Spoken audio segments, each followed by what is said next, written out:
السلام عليكم ورحمة الله تعالى وبركاته. داوديال كسر دوادا وركا LLN TV. أنا جويس برجاحة يا وركا عاوة إذن لسعود سيدونا قلبضا وركينا وقدور كرون وحا كاملة. كان فردقي كويتونا دي قولها الشناد دي برلمان كدولة ديجانكا أو مالين تيسي أفراد قلي. وزير كمالية دالكاسي إثيوبيا وزير أحمد شدي أيا بوقشة كوتشوغا مقالة هرقيسة عاصمة سوماليلاند.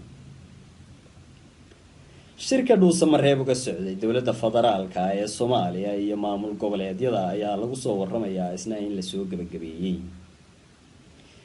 madaxweynaha Soomaaliland Muuse Biixi Cabdi ayaa ka hadlay ciidamo la sheegay inay ilaalin doonaan xeebaha badda cas ee Soomaaliya. daawadayaal haatan u diyaar garooba warkii oo faahfaahsan.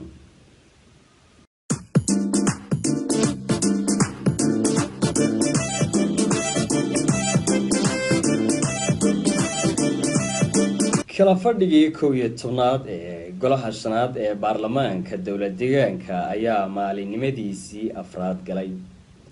baarlamaanka oo ay hor yaaleen ajandayaal kala gedisan ayaa waxaa lagu soo waramayaa in ay ka doodeen ansixiyeen qodobo ay ka mid ahaayeen waxqabadkii xukuumadda ee sanadkii tegay.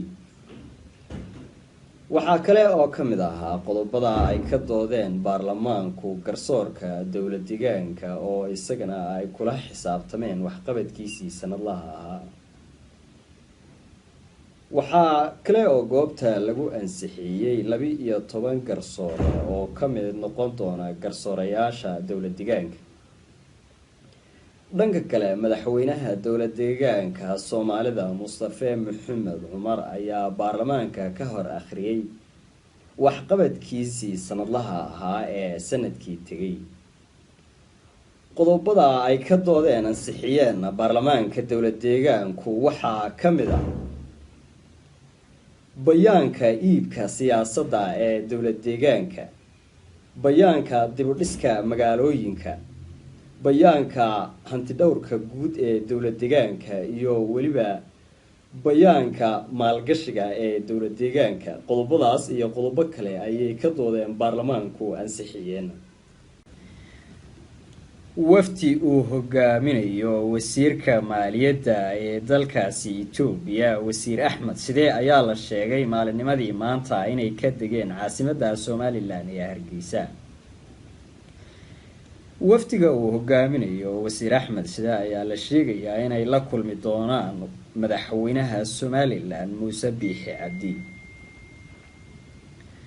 isbuucun ka hor ayay ahayd markii ay wafdi ka socda dalka Masar iyaguna gaadheen magaalada Hargeysa. isla arintani uu u tagay wasiir Axmed Shide iyo wafdigiisa ayaa la sheegayaa inay la xiriidho isla arintaasi. dhanka kalena madaxweynaha Soomaaliland Muuse Biixi Cabdi ayaa maanta mar uu la hadlayay saxaafadda sheegay inay soo dhaweynayaan cid kasta oo ka shaqeynayso nabadgelyada. waxaa kale oo intaasi ku daray madaxweyne Biixi in aanay aqbali doonin ciidamo nabad ilaalin ah oo la sheegay in ay ilaalin doonaan xeebaha badda cas, taasi oo uu sheegay Hargeysa ama Soomaaliland haddii aysan qayb ka ahayn in aysan aqbali doonin. haatana balaynu jaleecno xaggaas iyo dhuusamareeb. shirka dhuusamareeb uga socda dowladda federaalka ee Soomaaliya iyo maamul goboleedyada Soomaaliya ayaa lagu soo waramayaa in ay la soo gabagabeeyay safgaradna laga gaadhay intoodii badnayd. qodobada warmurtiyeedka oo ka koobnaa 8 qodob ayaa waxaa ka mid ahaa in la qaban doono doorasho waqtigeedii dhici doonta oo aan waxba lagu darin. sidoo kale waxaa la dhisay guddi farsamo oo ka soo tala bixin doonta qaabka doorashada loo qaban doono. waxaa kale oo ka mid ahaa qodobada heshiiska in dhuusamareeb lagu qaban doono 2 isbuuc kadib la isugu soo noqon doono shirkan si loo dhameystiro baa la yiri qodobada heshiiska lagu galay. arrinta ugu dareed ayaan isafgarad laga gaadhin taasi oo ahayd nooca doorasho ee waddanka ka dhici doonta in ay noqon doonto doorasho qof iyo cod ah iyo inay noqon doonto doorasho dadban oo baarlamaani ah.